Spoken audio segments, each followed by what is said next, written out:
وقال النبي صلى الله عليه وسلم في الحديث المبارك خيركم من تعلم القرآن وعلمه أو كما قال عليه الصلاة والسلام। উপস্থিত আজকের এই মহতি দাওয়াতি প্রোগ্রামের সুযোগ্য সুনামধন্য সভাপতি এবং যোগ্যতম উলামায়ে কেরামগণ ও সম্মুখস্থ ইসলাম দরদি মুসলিম ভারতৃবৃন্দ, পর্দার আড়ালে মা ও বোনেরা, আমরা এমনই একটি পবিত্র জায়গায় বসে আছি যে জায়গাটির নাম হচ্ছে মসজিদ, এর অপর নাম হচ্ছে বাইতুল্লাহ, আল্লাহর ঘর। আমরা যারা কথা বলছি, কথা বলার প্রয়োজন হলে একটু মসজিদের বাইরে যাই, যে কথাগুলো শেয়ার করে আসি, আর এখানে যারা আছি চুপচাপ শোনার চেষ্টা করি, কারণ খুবই মূল্যবান সময়, সময়ের খুব কদর আছে, দাম আছে, সেজন্য সময়ের দাম দেওয়া শিখি। প্রথমে বলছিলাম যে ঘরটায় বসে আছি এই ঘরটা হচ্ছে আল্লাহর ঘর। সুতরাং আমরা যদি পৃথিবীতে কোনো মানুষের ঘরে যাই, সেই বাড়িওয়ালার আমরা মেহমান হই আর তিনি আমাদের মেজবান হন। সুতরাং আজকে আমরা কার ঘরে আছি? আল্লাহর ঘরে। তাহলে আমরা মেহমান আল্লাহর। তো আল্লাহ পাক রব্বুল ইজ্জাতের ঘরে যেহেতু আমরা এসে বসেছি, আল্লাহ এবং তার রসুল সাল্লাল্লাহু আলাইহি ওয়াসাল্লামের কিছু কথা আমরা শুনবো, জানবো এবং সেইগুলো আমাদের জীবনে বাস্তবে রূপায়ণ করব, এই নিয়তেই আমরা এখানে এসেছি। আর এই নিয়ত আমাদের সবার থাকা উচিত। সেজন্য যে আল্লাহ রব্বুল আলামিন তিনি তিনার পবিত্র ঘরে আমাদেরকে একত্রিত করেছেন, সেই আল্লাহ পাকের শানে তিনার সংক্ষিপ্ত একটু শুকরিয়া আদায় করি, সকলেই প্রাণ খুলে বলি আলহামদুলিল্লাহ। অতঃপর সৈয়দুল মুরসালিন রহমতুল লিল আলামিন বিশ্বনবী জনাবি মুহাম্মদুর রাসূলুল্লাহ সকলেই বলি সাল্লাল্লাহু আলাইহি ওয়াসাল্লামের উপর আল্লাহ পাকের অফুরন্ত রহমত ও বরকত বর্ষণ হোক, আমিন। আল্লাহুম্মা সাল্লি আলাইহি আল্লাহুম্মা বারিক আলাইহি। যেহেতু আজ আমাদের সামনে খুবই জ্ঞানীগুণী উলামায়ে কেরামগণ উপস্থিত হয়েছেন, তিনারা কোরআন ও হাদিসের আলোকে খুবই জ্ঞানগর্ভ আলোচনা রাখবেন। আমরা ক্ষুদ্র মানুষ, সময় বেশি নষ্ট আপনাদের করব না। আমরা সেই সমস্ত জ্ঞানীগুণী উলামায়ে কেরামদের মুখ থেকে তেনাদের মুখনিসৃত বাণী কোরআন ও হাদিসের আলোকে আমরা শুনব। সেজন্য আমি আমার সভাপতি সাহেবের নির্ধারিত নির্দিষ্ট সময়ের পূর্বেই আমি আমার বক্তব্য ইতি করব। মা তৌফিকি ইল্লা বিল্লাহ। আমি যখন এখানে মাগরিবের আগে পৌঁছেছিলাম, আমার উস্তাদ তুল্য জনাব মৌলানা আব্দুর রাজ্জাক সাহেব মাগরিবের সলাতের পরেই তিনি আমাকে একটা দিকে আলোচনা করার আলোকপাত করেছেন। আমি সেই বিষয়টাই আমার এই অল্প সময়ের ভেতরেই ফুটিয়ে তোলার চেষ্টা করব। মা তৌফিকি ইল্লা বিল্লাহ।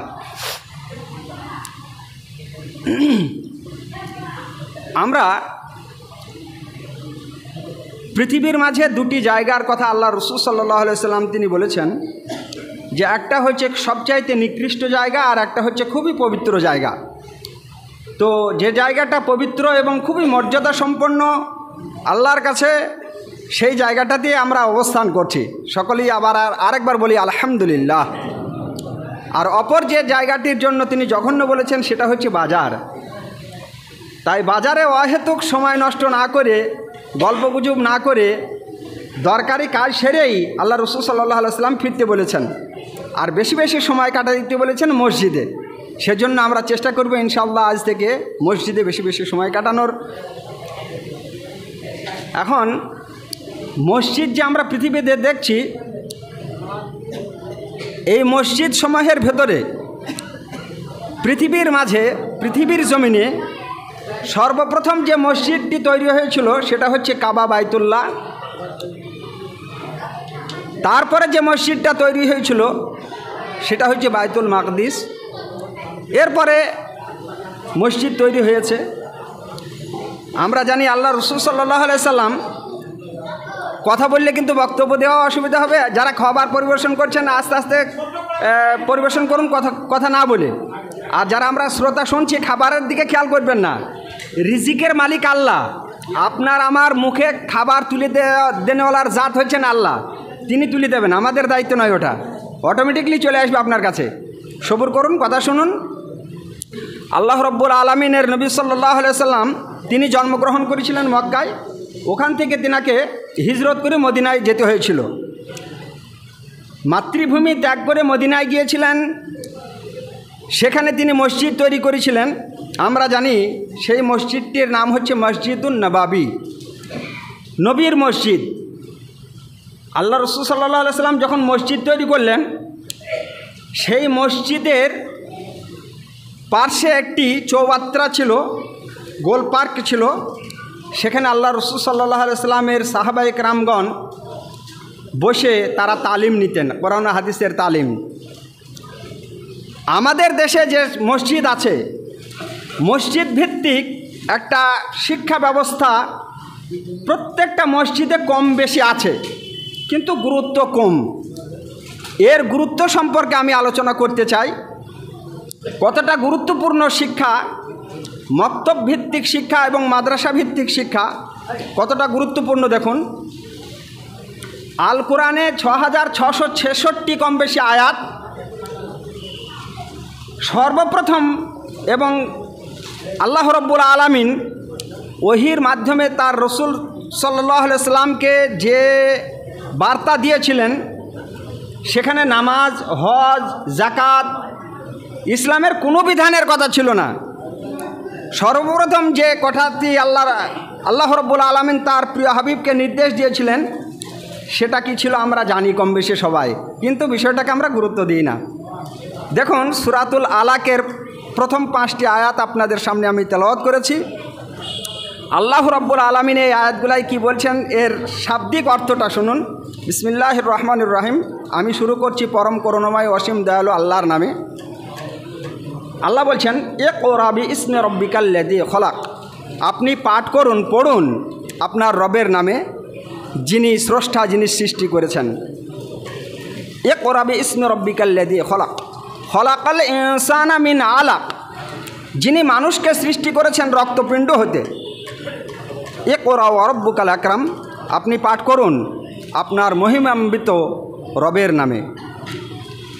আল্লাযী আল্লামা বিল কলম। যিনি মানুষকে শিক্ষা দিয়েছেন কলমের মাধ্যমে, কলমের মাধ্যমে যিনি মানুষকে জ্ঞান দান করেছেন। আল্লামাল ইনসানা মা লাম ইয়ালাম। তিনি মানুষকে সেই জ্ঞান দিয়েছেন যে জ্ঞান সম্পর্কে মানুষ অবগত ছিল না, যে জ্ঞান মানুষ জানতো না, সেই জ্ঞান মানুষকে আল্লাহ শিক্ষা দিয়েছেন। এই কয়েকটি আয়াতের শাব্দিক অর্থ আমরা শুনলাম।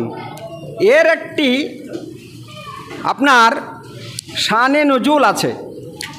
এই সূরাটির অবতীর্ণের কারণ, এর শানে নজুলটি বলতে গেলে যেহেতু সময় সাপেক্ষ, আমি সংক্ষেপে বলছি। আল্লাহ রাসূল সাল্লাল্লাহু আলাইহি সাল্লামের উপরে এই সূরাটি অবতীর্ণের কারণ, শানে নজুলটি দিকে আমি সময় নষ্ট করতে চাচ্ছি না। এখানে আল্লাহ রব্বুল আলামিন তিনি কলমের দ্বারাই শিক্ষা দিয়েছেন মানুষকে। মানুষ যা জানতো না সেই জ্ঞান মানুষকে দিয়েছেন।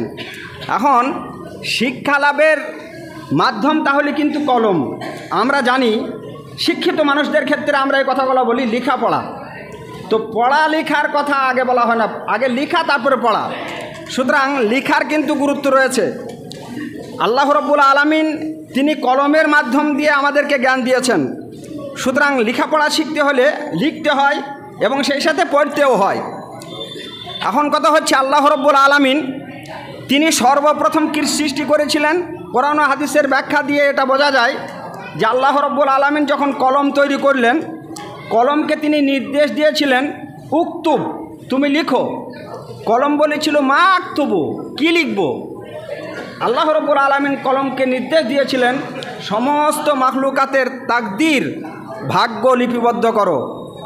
আমরা জানি আমাদের সৃষ্টির 50,000 বছর পূর্বে মহান আল্লাহ রাব্বুল আলামিন প্রত্যেকটা ইনসানের, প্রত্যেকটা মানুষের ভাগ্য লিপিবদ্ধ করেছেন। আর ইমানের যে কয়েকটি শাখা রয়েছে তার ভিতরে তাকদীরের ওপরে ইমান বা বিশ্বাস রাখাও একজন ইমানদারের ওপরে অপরিহার্য। যদি তাকদীরকে অস্বীকার করি তাহলে কিন্তু ইমানে ঘাটতি হবে। ও বিষয়ে আমি যাচ্ছি না। তো যেহেতু আল্লাহ রাব্বুল আলামিন তিনি কলমের মাধ্যম দিয়ে আমাদেরকে শিক্ষা দিয়েছেন সেই সমস্ত বিষয়ে যা আমরা জানতাম না। মার পেট থেকে যখন আমরা পৃথিবীতে আসি তখন প্রত্যেকটা মানুষ কিন্তু কেউ আমরা কিছু শিখে আসি না, এই পৃথিবীতে এসে আমরা শিক্ষা লাভ করি। তো শিক্ষা প্রতিষ্ঠান দরকার শিক্ষা লাভের জন্য। আমরা বিভিন্ন শিক্ষা প্রতিষ্ঠানে সন্তান আদিকে আমরা দিই শিক্ষা লাভের জন্য। বিশেষ করে আজ যে শিক্ষা ব্যবস্থার উপরে গুরুত্ব রয়েছে আমরা সব গার্জেনরা সেটা জানি, সেটা হচ্ছে জেনারেল শিক্ষা। অর্থাৎ আমরা বাংলাভাষী মানুষ, বাংলা ভাষার উপরে এবং সেই সাথে তৎসহ ইংরেজি, অঙ্ক, ইতিহাস, ভূগোল, বিজ্ঞানের ব্যাপক এখন যেহেতু